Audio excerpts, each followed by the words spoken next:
Olá, eu sou o pastor Ageu, estamos numa série aqui sobre os 10 mandamentos e agora vamos tratar do nono mandamento. Em Êxodo 20, verso 16, não dirás falso testemunho contra o teu próximo.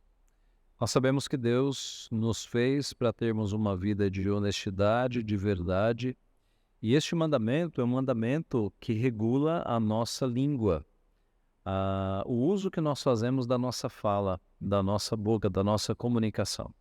Deus está dizendo que nós não devemos mentir. Dar falso testemunho contra o próximo é dizer coisas de alguém, coisas que este alguém não fez. Nós somos chamados para falar a verdade. A Bíblia apresenta Satanás como o pai da mentira. A vida do crente deve ser uma vida de verdade, mesmo que sejam verdades duras. Para isso, Paulo escreveu que nós devemos falar a verdade em amor. Mesmo que a verdade seja dura, ela deve ser dita com jeito, com cautela, com as palavras sábias, com palavras que edificam, em amor. Nós somos, então, pela palavra de Deus, impedidos a prática de mentiras. Nós devemos sempre falar a verdade. Há aplicações deste mandamento quanto a pecados da língua. Por exemplo, a calúnia, você acusar alguém; a difamação, você espalhar fatos sobre uma pessoa, fatos que não são verídicos; a injúria, a fofoca, o passar boatos falsos. Hoje, nessa época de redes sociais e de comunicações instantâneas, como WhatsApp, Telegram, é muito comum nós recebermos mentiras e não checarmos e passarmos para frente. E às vezes são mentiras envolvendo pessoas, quebrando a reputação de pessoas.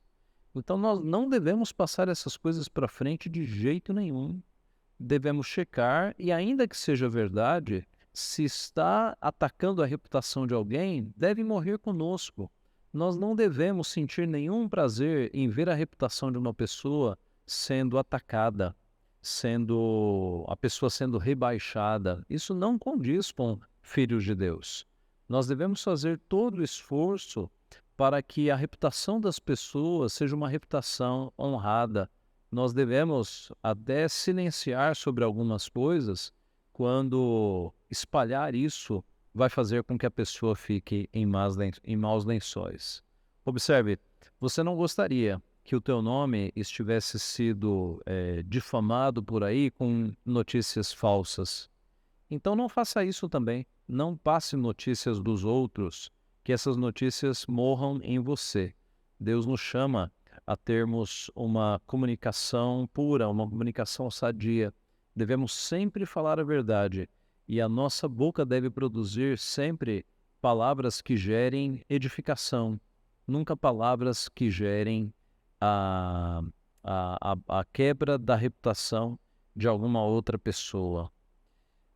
Nosso Senhor Jesus, em Mateus 18, ele nos ensinou o método eficaz para quando pessoas falam mal de nós. Ao invés de nós ficarmos falando mal das pessoas, Jesus Cristo diz que nós devemos ir conversar com as pessoas, confrontá-las.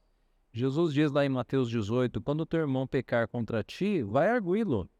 E se ele não te ouvir, leva duas testemunhas. E se ainda assim ele não te ouvir, dize à igreja. Este é o caminho mais difícil, porque você tem que confrontar a pessoa, mas é o caminho mais efetivo para resolver conflitos no relacionamento. Então, se você soube que alguém está falando alguma coisa errada sobre você, você deve orar, deve esfriar a cabeça e deve chamar a pessoa para uma conversa particular e dizer: meu irmão, você está falando isso sobre mim, ou você disse tais coisas que me ofenderam e eu queria conversar contigo. Eu te fiz alguma coisa, eu fiz alguma coisa errada? Se eu fiz, eu vou pedir perdão. Mas é assim que se tratam problemas relacionais. Não são pagando mal com o mal, espalhando boatos, fofocas, mas é justamente pagando o mal com o bem, procurando a pessoa, tratando com a pessoa, e na maioria dos casos você tem chances de a pessoa pedir perdão e dizer que ela não achava que geraria algum dano, e a pessoa pede perdão. Então, este mandamento nos mostra como deve ser a nossa boca. Nós não devemos mentir, nós não devemos caluniar, fofocar, passar boatos. Nós devemos também, há uma aplicação importante aqui, que é cumprir a nossa palavra, não é? Quando nós fazemos promessas, nós devemos cumprir aquilo que nós prometemos. Quando nós assumimos um compromisso, nós devemos honrar a nossa palavra. Nosso Senhor Jesus nos ensinou: seja a vossa palavra sim, sim, não, não. O que passar disso vem do maligno. Então, se você diz que vai a um compromisso, você honra a tua palavra, você vai. Se você tiver algum impedimento, você liga para a pessoa, você manda uma mensagem. Mas você não pode simplesmente não honrar o compromisso. A nossa palavra, ela tem que ser mais firme do que uma assinatura num contrato. Ela tem que ser uma palavra que de fato é sim, sim, é não, não. O que passa disso vem do maligno. Então devemos honrar os nossos compromissos, a nossa palavra empenhada, os nossos juramentos, as nossas promessas, porque se nós não fizermos isso, nós estaremos quebrando o nono mandamento. Que Deus nos abençoe, que a nossa palavra seja abençoada desta forma. Amém.